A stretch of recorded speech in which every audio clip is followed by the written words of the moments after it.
रहे हैं कि जब कर्मचारियों को पेंशन नहीं तो विधायकों को क्या वो कर्मचारी छोड़े ना नौकरी और लड़े इलेक्शन। मैं कर्मचारियों का विरोध हूं। मतलब मेरा कहने का अभिप्राय मैं बड़ा सीधी सी बात कह देता हूं कई बार।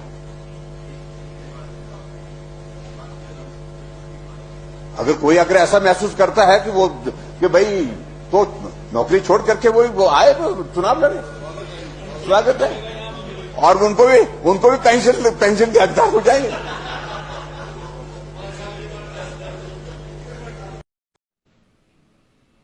इसलिए मुझे लगता है कि बहुत जल्दबाजी में हमारे सुक्खू भाई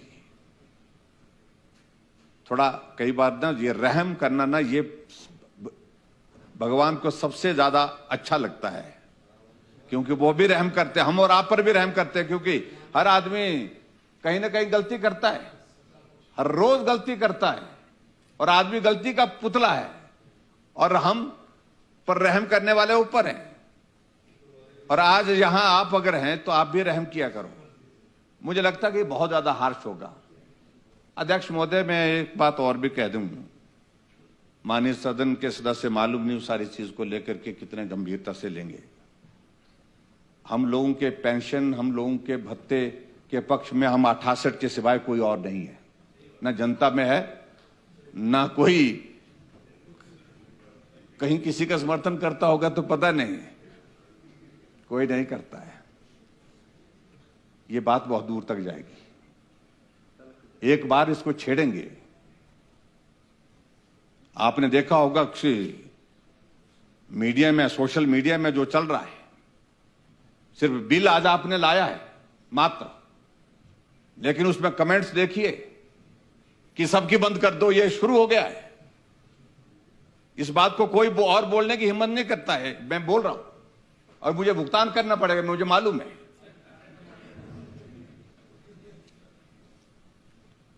कुछ चीजों को छोड़ देना चाहिए मेरे हिसाब से। और एक बार ये मामला उलझ गया, सुप्रीम कोर्ट में भी ये पेंशन, लोकसभा राज्यसभा के सदस्यों का पेंशन का मामला अभी तक भी चला हुआ है। और कुछ लोग ऐसे भी हैं, आपको तोरों में इंतजार कर रहे हैं कि हम ऐसी जगह कहीं उलझ जाएं, मौका मिले। और मौका मिले, आखिरकार कितने लोग यहां पर ऐसे लोग हैं जिनका कोई अपना कोई कारोबार है। और मैं इस बात को कह सकता हूं, हिमाचल प्रदेश विधानसभा के जितने भी सदस्य हैं, अधिकांश सदस्य वो हैं जो सैलरी पेंशन जो मिलती है, जो भी मिलता है यहां पर, जो ऑनरेरियम मिलता है हमको, जो हमारे भत्ते मिलते हैं, उसी पर ही गुजारा करते हैं। हमारा परिवार उसी पर आधारित है। इस बात को भी हमको समझना पड़ेगा। कोई नहीं बोलेगा इस बात को। आजकल हर नेता की जुबान पर कर्मचारी पेंशन धारकों का ख्याल है। लगता है आने वाला चुनाव का त्योहार है। कल तक जो कर्मचारी की पेंशन का मजाक उड़ाते थे, आज उन्हें अपनी पेंशन की चिंता सताने लगी।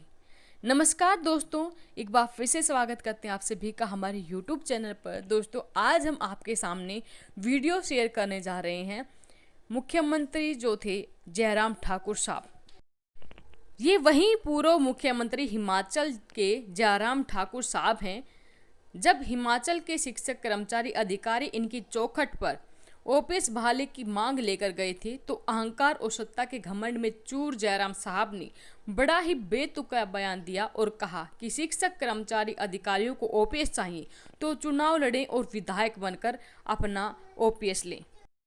एक जनप्रतिनिधि, एक राजा का ये गैर जिम्मेदाराना बयान शिक्षक कर्मचारी अधिकारियों को चुभ गया। और जबकि वो खुद 4 ओपीएस ले रहे हैं, तो ऐसी बातें उनको नहीं करनी चाहिए थी। जयराम जी ने शिक्षक कर्मचारी अधिकारियों को पुलिस की लाठी डंडों से पिटवाया, इससे भी उनका दिल नहीं भरा तो ठंडे पानी की बौछारें, आंसू गैस के गोले दागे, महिलाओं को पीटा, मासूम बच्चे घायल हुए। इतना ही नहीं, राष्ट्रीय अध्यक्ष एनएमओपीएस के जो विजय कुमार बंधु हैं, प्रदेश अध्यक्ष एनपीएसईए प्रदीप ठाकुर हैं, प्रदेश महासचिव भरत शर्मा सहित मतशक्ति बहनों पर भी एफआईआर ठोका। उसी समय इन सब ने मिलकर कसम खाई कि जयराम ठाकुर को भूतपूर्व करके ही दम लेंगे।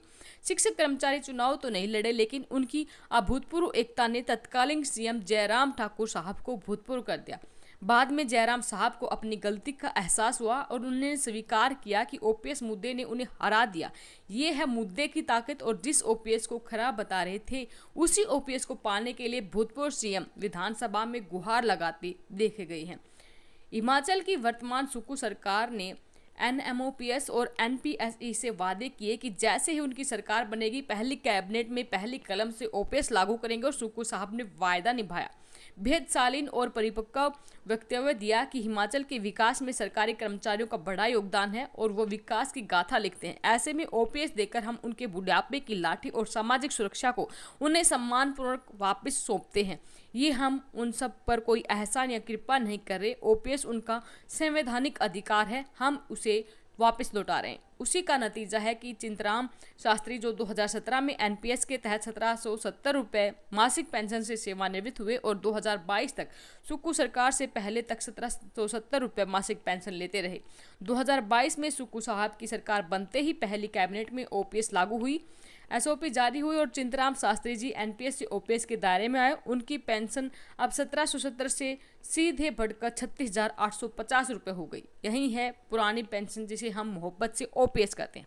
देश भर में ओपीएस बहाली तक एनएमओपीएस इस पुरानी पेंशन बहाली राष्ट्रीय आंदोलन को जारी रखेगा।